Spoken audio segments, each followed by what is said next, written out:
Oh, Kanor. Gusto na. Mamaya, thumbnail ko sa'yo, ano. Thumbnail na ba matatawag yun?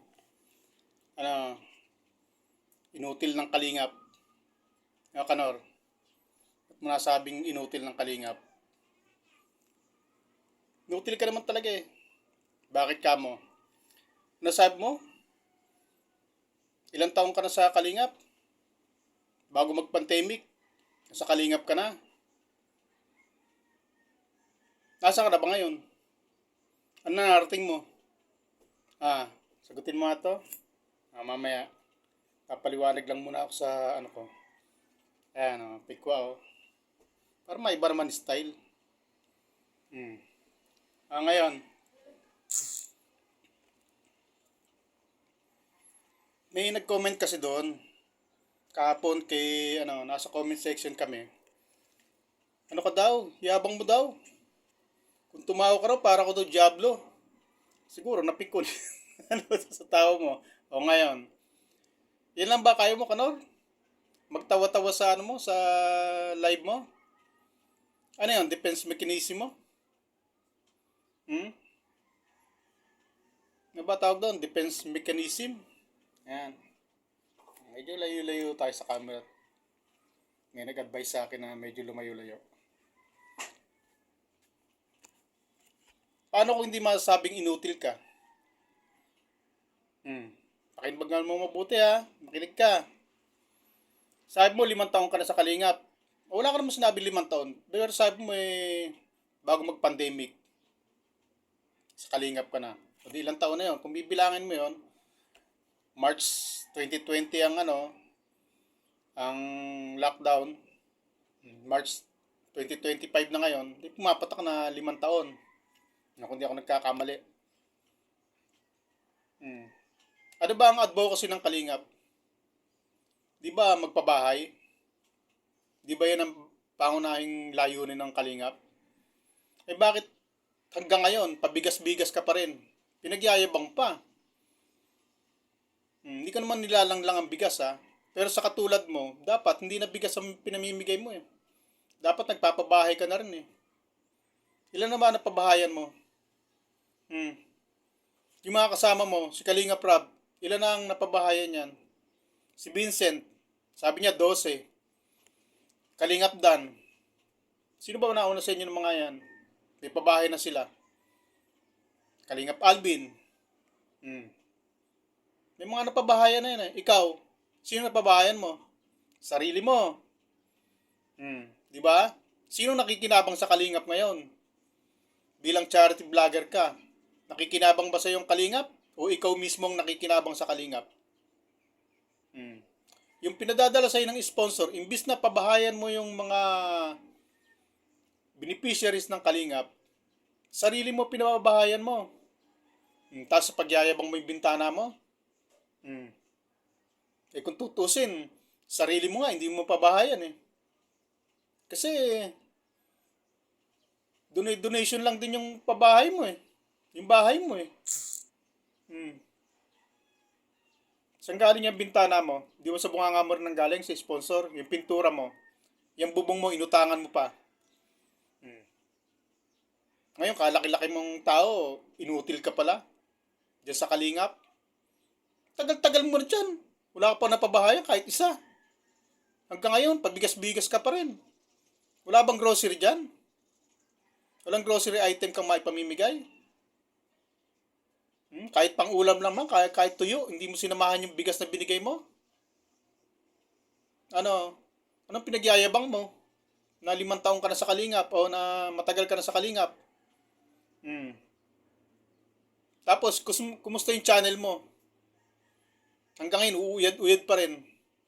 Kung hindi ka pa mambalahura din sa mga kasama ko rito, hindi pa lalaki yung views mo. Tapos sabi mo, 500 lang kinikita mo pagka content mo yung Reyna. Ibig sabihin, mahina kang nilalang, mahinang klase ka. Kasi, yung tagal mo sa kalingap na yan, ang laki ng community na kinabibilangan mo, bakit hanggang ngayon uuyad-uyad ka pa rin? Baong ka pa sa utang. Yung channel mo, uuyad-uyad.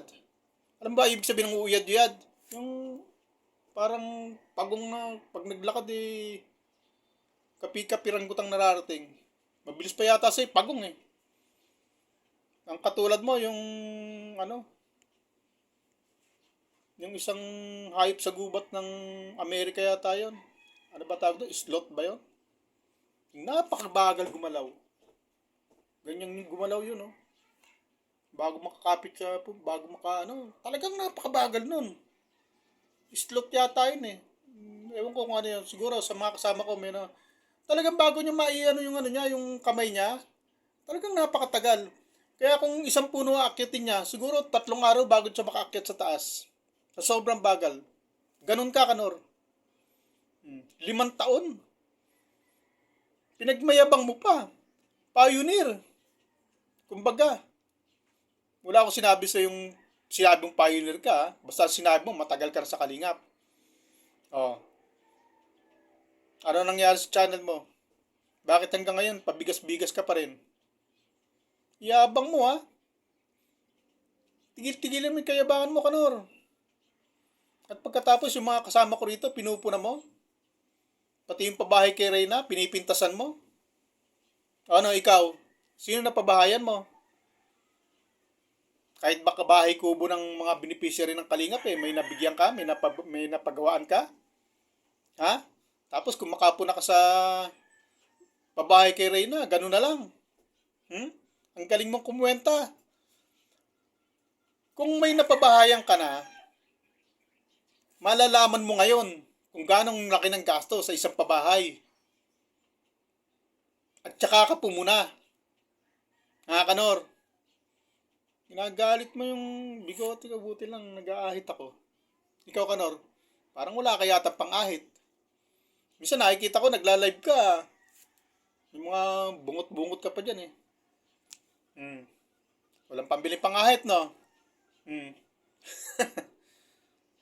Hindi kita iniinsulto, pero inutil ka talaga. Ang advocacy ng Kalingap, kaya nga natutuwa ako din sa mga yan, kasi may nga napapabahayan sila. Nabibigyan ng mga grocery items, naabutan ng pera. Ikaw, may naabutan ka ba ng pera? Ano, bigas lang. Hindi ko naman nilalang lang ang bigas. Importante sa atin yan eh. Hindi kiniinsulto yung bigas. Kaya lang, sa mga katulad nyo, napag-iiwanan ka na. Bigas na lang kaya mong ibigay. Hanggang ngayon, bigas pa rin. Samahan mo naman ng pangulam. Kahit noodles man lang, sardinas. Kape. Pinagyayabang mo. Kasi sa'yo nang gagaling eh. Yung kayabangan mo eh. Ang tagal mo na kamo sa Kalingap. Sumahalak ka pa. Pinagmamalaki mo na 5 taon ka na sa Kalingap. Kumusta naman? Oh. Ngayon sabihin ko, inutil ka ng Kalingap. Totoo. Kaya siguro inggit ka kay Vincent, no? Ano sabi ni Vincent?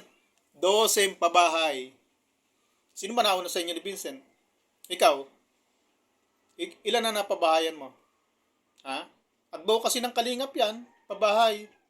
At pag nakapagpabahay ka dyan, talagang ano ka sa Kalingap. Talagang pusong Kalingap ka. Kaya tansya ko, sarili mo lang nililingap mo eh. Oh. Kita mo? Advocacy ng Kalingap, magpabahay. Pero inuuna mong bahayan ang sarili mo. At European style pa. Canadian influence. Ha? Hindi ako komedyante. Mga tropa kids. Hindi ako, seryoso ako tao. Medyo minsan, nakakasuntot ng konting medyo nakakatuwa. Pero talaga seryoso akong tao, mga tropa kids. Ikaw, Kanor, ano na? Wala tayong katapusan dito. Mag-upload ako. Pag na-upload ko to, isa pa. Kaya nga nagbago ako ng para hindi ako malito sa pag-upload eh. Tsaka, kailangan mong bago style. Puro yun ang nakikita ko sa ano eh. Kada pag i-scroll ko, puro ako lumalabas. Pero puro ganun na itsura eh. Para may iba-iba naman. Ano ka, Nor? Inutil ka, no? Hindi ko naman sinasabing inutil ang pagkatao mo kasi may asawa ka naman. Nakakatakbo ka naman. Kompleto naman pangatawan mo. Ang sinasabi kong inutil ay yung pagiging inutil mo sa kalingap. Admo kasi ng kalingap. Lumingap, magpabahay. Eh, ikaw, tagal mo na sa kalingap. Pabigas-bigas ka pa rin. Hmm. Nag-aabot ka ba man ng ano? May pinaaral ka ba? May scholar ka bang pinaaral sa kalingap? May beneficiary ka ba nag-aaral? Para may, kung mawala ka man sa kalingap may maiwan kang, ano ba tawag doon? Legacy? Hmm. Na maaalala ka ng kalingap na, si nakapagpabahay yan. Ano, Kanor? Yabang pa. Laki ng katawan mo. Ikaw ang pinakamalaki dyan eh. Pero ikaw ang pinakawalang nagagawa. Sa totoo lang. Bahay mo nga yata, hindi pa tapos eh. Bakit? Kulang pa sa donasyon? Ano? Wala pang pinto? Nag-aantay ka pa ng donasyon ng sponsor? Ano? Yabang pa, halakhak pa. Galing-galing mong magyabang. Tagal mo na sa kalingap ha. Pero may napabahayan ka na ba? Kanor? Tapos lakas-lakas mong pumuna dito sa amin. Kung hindi mo kasi pinakialaman tong pabahay kay Reyna, hindi kita mapupuna. Wala ako rito. Walang pupuna sa kayabangan mo. Mga babae, kung laitin mo. Ganun na lang. O ano ngayon? Andito na ako. Kalaki-laki mo.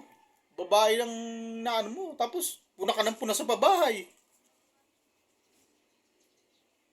Mismo ikaw, walang mabahayan. Mismo sarili mo, hindi tapos ang bahay mo. Dulusyo pa. Paano kung mainis sa'yo yung sponsor mo? Bawiin yung bintana mo. Ano ipapalit mo doon? Mas maganda pa sa yung bintana ko. Nagkasimpuro kayabang, Kanor.